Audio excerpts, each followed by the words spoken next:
Hello, and welcome to the Logistics Management Podcast Series. My name is Jeff Berman. I'm Group News Editor for Logistics Management Magazine and also the Peerless Media Supply Chain Group. Today, it's a real pleasure to welcome Chad Kennedy to our podcast. Chad is Group Product Manager for DAT Freight and Analytics, where he is responsible for delivering benchmark reporting solutions to customers. Prior to joining DAT in 2018, Chad led the transportation department for CHEP, where he was a customer at DAT for 9 years.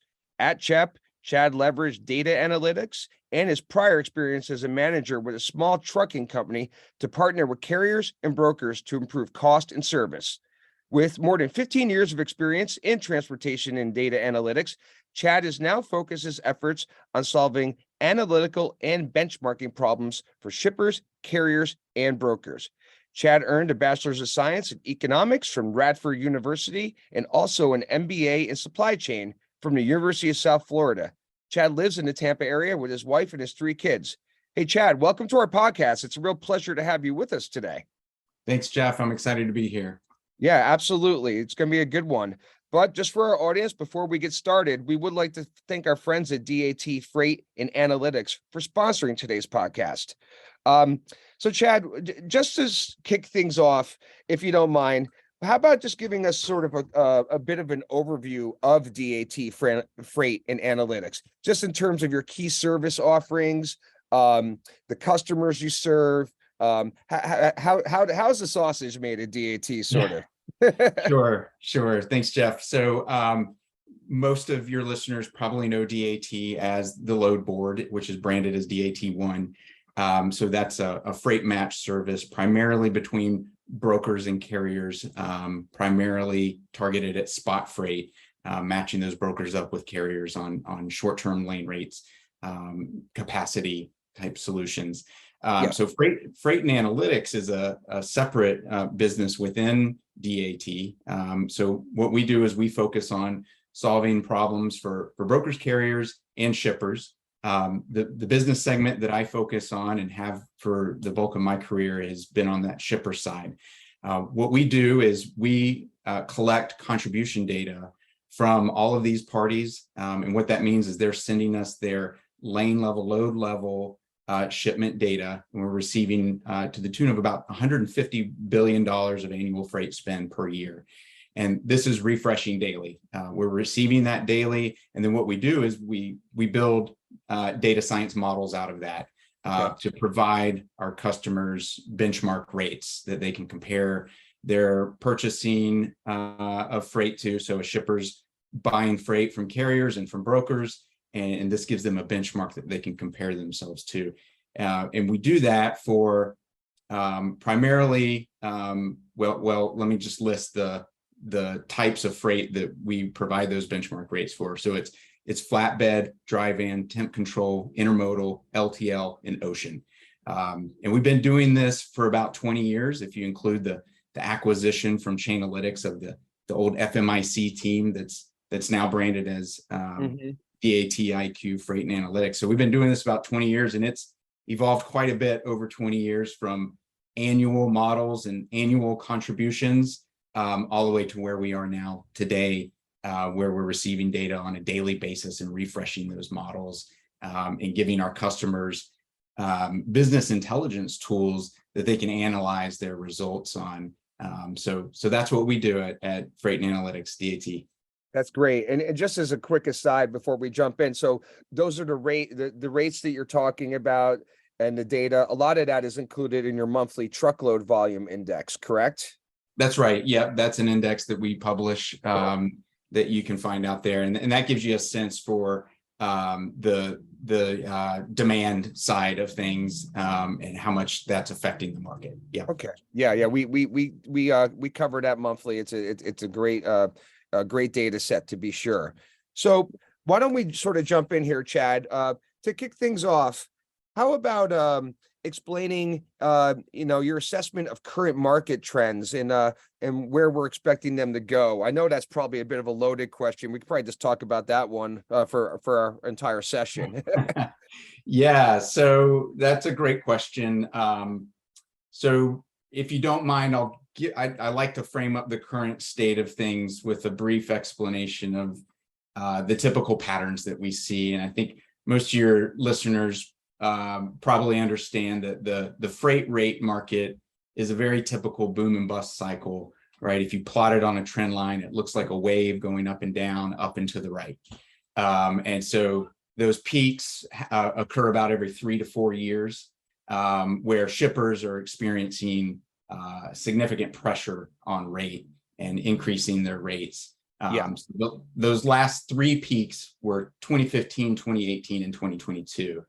And the level of increases to shippers has increased through each of those cycles. So for example, 2015 was about a 6% increase in cost to shippers. 2018 was 12, and what we just saw in 2022 was 23%. And that really ended the first half of 2022.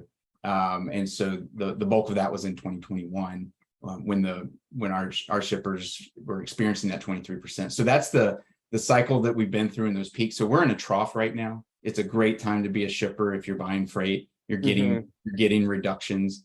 The spot market is really, really cheap, lower than contract rates right now. We've seen this for several months, this inverted market where spot rates are lower than contract rates for shippers. Right. So for your listeners, those contract rates are typically rates that are reoccurring on lanes week in and week out, and those spot rates are one-off purchases, and those are really cheap right now. No, absolutely, great assessment. And just as a one-off, real quick, I mean, the capacity environment is it fair to say there's a decent amount of available over the road capacity these days?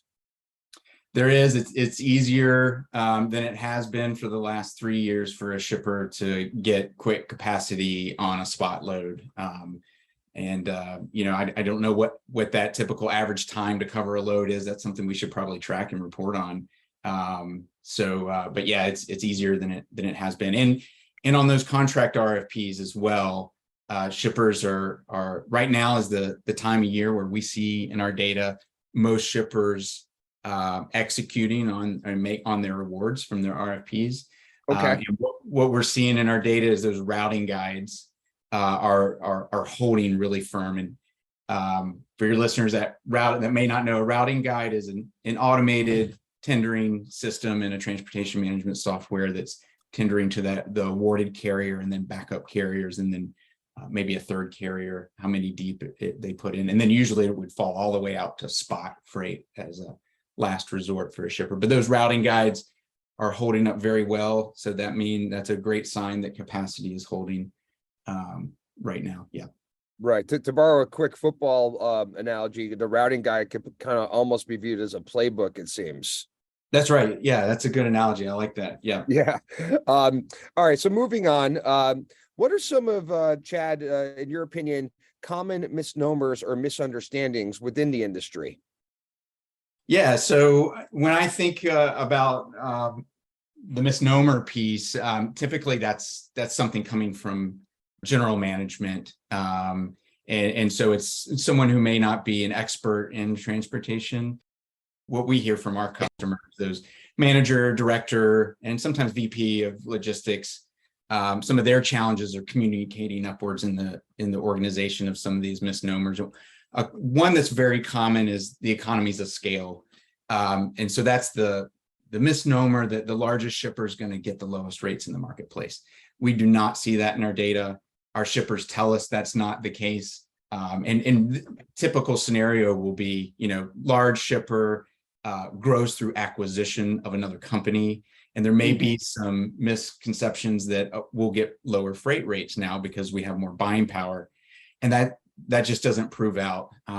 We do see economies of scope at the lane level, right? So buying transportation at a lower cost is all about lane consistency, predictability, right? So if you think about it from a carrier's perspective, when they're looking at your bid, they want something that's reoccurring. Like the most ideal scenario is you're going to pick up a load every day of the week at noon, and you're going to deliver 50 miles away at 2 p.m. And so, that's highly predictable. It's certain. And so they can build their network around that, and they can eliminate empty miles, and they can utilize their equipment really well around something that's predictable. So that's where you're going to get your lowest cost. Yeah. So another one would, a common question we get from customers is, my CEO saw in the Wall Street Journal or in the New York Times that shipping rates are really low right now and spot rates are really cheap. And so they want me to move all my freight into the spot market. And so, we help them with analytics and data to combat that type of misconception that that's a good strategy.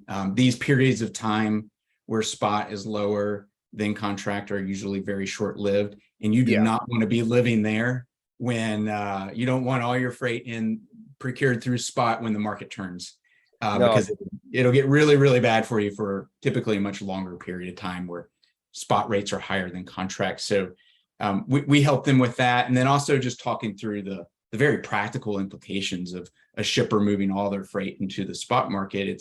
It's limited to, it's very difficult to do that on loads that have drop trailer requirements, for example, right? That's very difficult to cover in a spot scenario. Those smaller carriers that play in that spot market the most, they want something that's live load, live unload, because they don't want to carry that investment of multiple trailers and going and retrieving those and that sort of thing. Yeah. No, that's great. Yeah, I mean, gosh, to put everything into the spot market would be probably ill-advised at the end of the day. Yes. Yeah. Once things shift. All right. So what actions, Chad, can shippers take right now to tighten up costs or secure reliable capacity before the market turns again? That's a kind of in line with what we were just talking about to a degree, I think. Yeah, so a few things. One is, a lot of what we've been talking about has been communicating upwards through the organization. So making sure that your senior management, like when I was at Shep and the market got really tight and we had inflation, we would be at the C-suite level explaining the freight market and why we took more rate increases than budgeted. This is very common for shippers, right? And we hear this story over and over again. But it's important to keep them in tune to metrics that illustrate that in these soft markets too, so that they trust you when you bring those reports forward during those tight markets. So making sure that senior management's tuned into these market cycles and anticipating that turn of the cycle. It will turn, right? There's a reoccurring pattern and the history will repeat itself. So making sure that they're prepared for that in long-term forecasts, that there will be rate increases coming in the long run.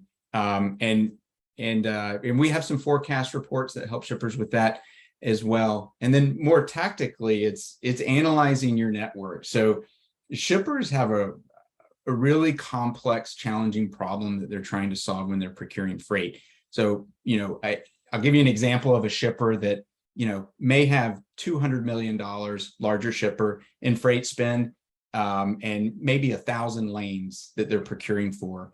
And there may be turnover on lanes, right? So those lanes aren't recurring every week or every year because of some unique situations, different suppliers, different customers, that sort of thing. So they're changing all the time. And on top of that, to add to that complexity, the carriers that are committed to covering those lanes from your RFP awards, they're committed. Like when we use the word contract, it's a funny thing in transportation. It's binding in rate, but not in capacity or volume, right? So they're committing that if I do that load, I'll do it for this rate.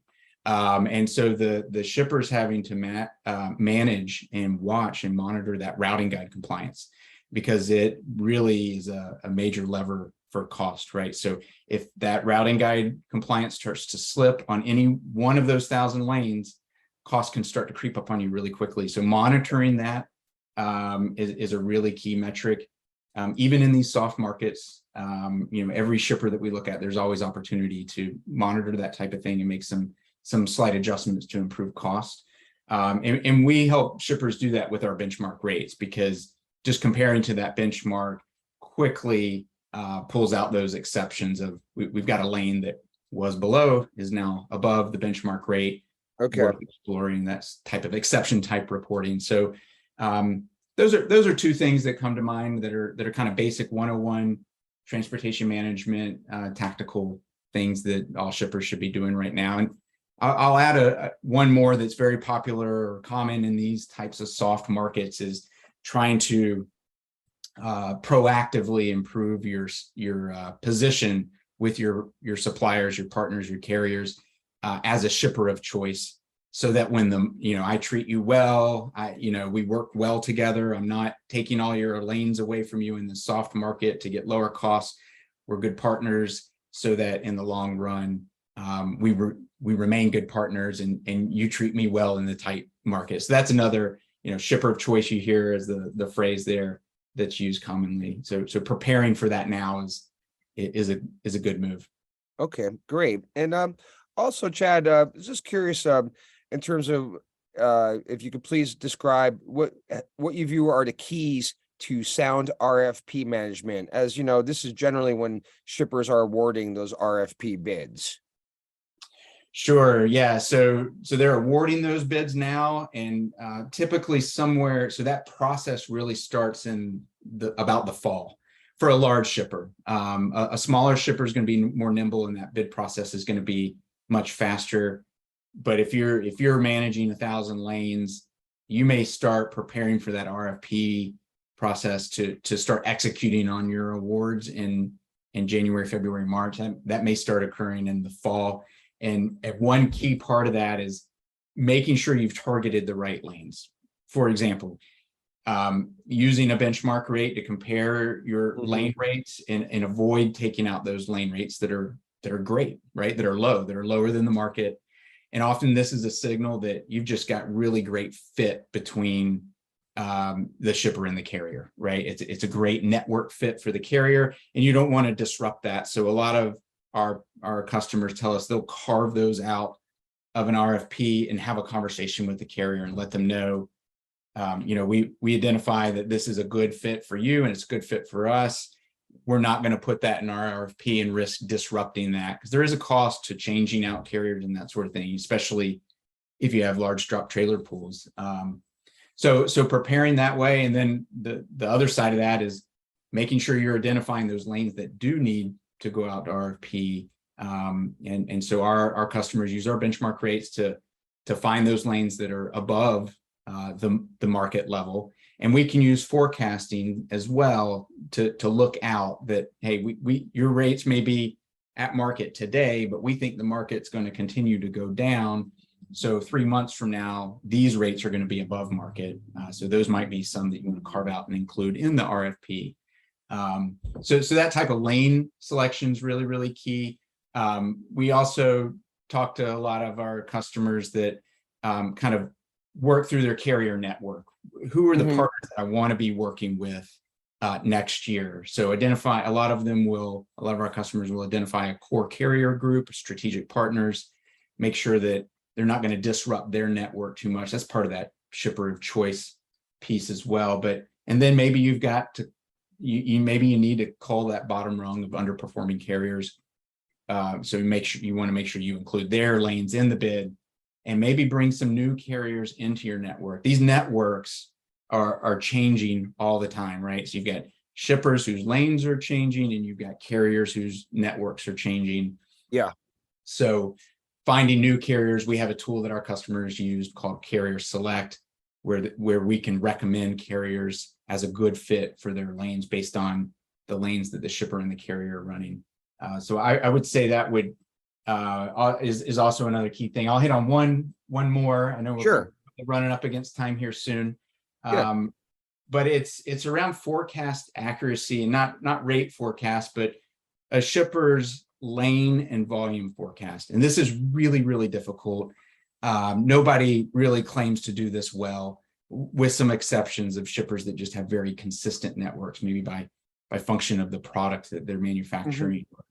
But making sure you can get as good a forecast as possible, and you're not creating this effect, what's referred to as ghost loads in an RFP. So that's, in other words, if you make an award to a carrier and tell them you're going to get this lane and it's starting on March 1st, but it never materialized, that's what we refer to as a ghost load.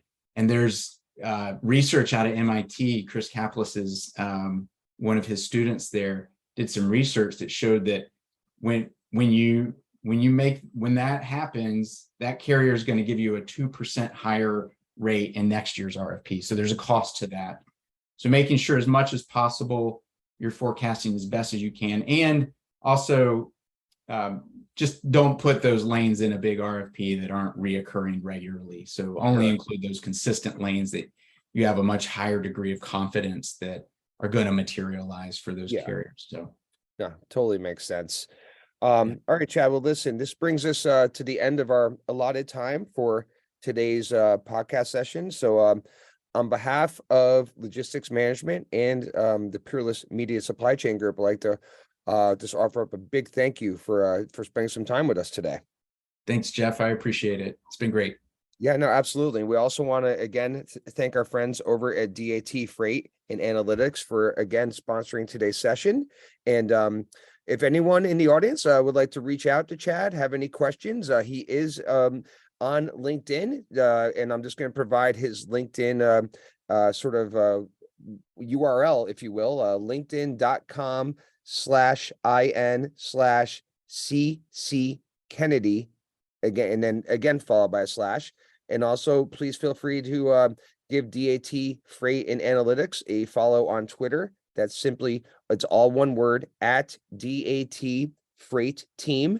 And also, please feel free to go ahead and give us at Logistics Management a follow on Twitter, simply at Logistics MGMT. And please also feel free to go ahead and subscribe to our podcast wherever you get your podcasts. Just simply go ahead and look for Supply Chain 24/7. Thanks, everybody. Have a great day, and we'll talk to you next time.